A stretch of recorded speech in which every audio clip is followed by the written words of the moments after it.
If you've been listening to some of my other episodes about having an investment philosophy and strategy, you've picked up that there is a difference between actively managed funds and index or structured passive investing.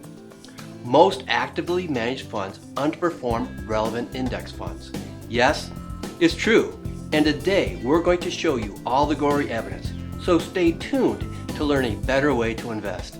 Welcome to this episode of Plan Your Wealth with Purpose, Principles for Investing and Wealth Creation, with Wealth Creation's education and tax coach, Jim Fisher. Yes, it's true. Most actively managed funds underperform relevant index funds. If this is the first time you've heard this, you may not believe it. And you may say to yourself, really? A team of well-educated and well-resourced analysts can't beat an index of stocks? They can't beat the market? Morningstar, the number one provider of fund stats, compared the performance of actively managed funds to passive funds broken down into 12 categories.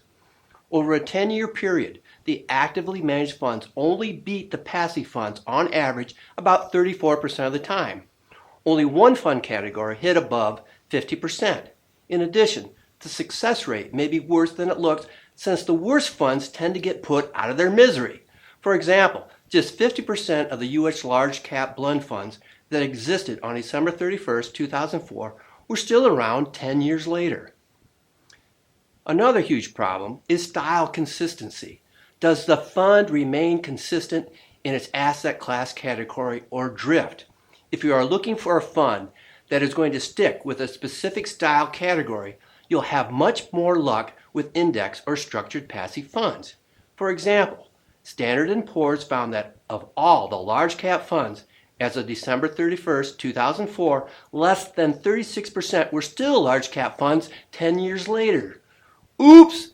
Now that is really going to screw with your asset allocation. And when your fund picks don't perform as expected, it's really going to screw with your wealth and your emotions. The next nail in the coffin for actively managed funds has to do with track record investing. Yes, the wonderful crystal ball that is so touted by media and TV personalities along with most advisors. Truth bomb! Standard & Poor's found that funds that finished in the top quarter for 5 years ending March 31st, 2009, only 14% stayed in the top quarter of performers for the following 5 years. And shockingly, even more of the worst performers ended up the best performers. In other words, if you were looking for a great mutual fund, you would have been better off picking from among the worst performing funds than picking from the best performing funds. So much for actively managed fund track record investing.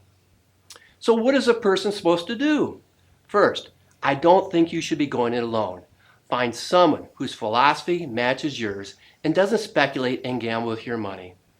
I have a system that uses structured passive funds so you know exactly the categories you are invested in at all times, and it stays consistent with your investment goals, philosophy, and strategy.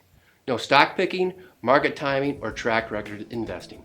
Only peace of mind you are doing the right thing. To get started on your journey, download my free Investor's Awareness Guide.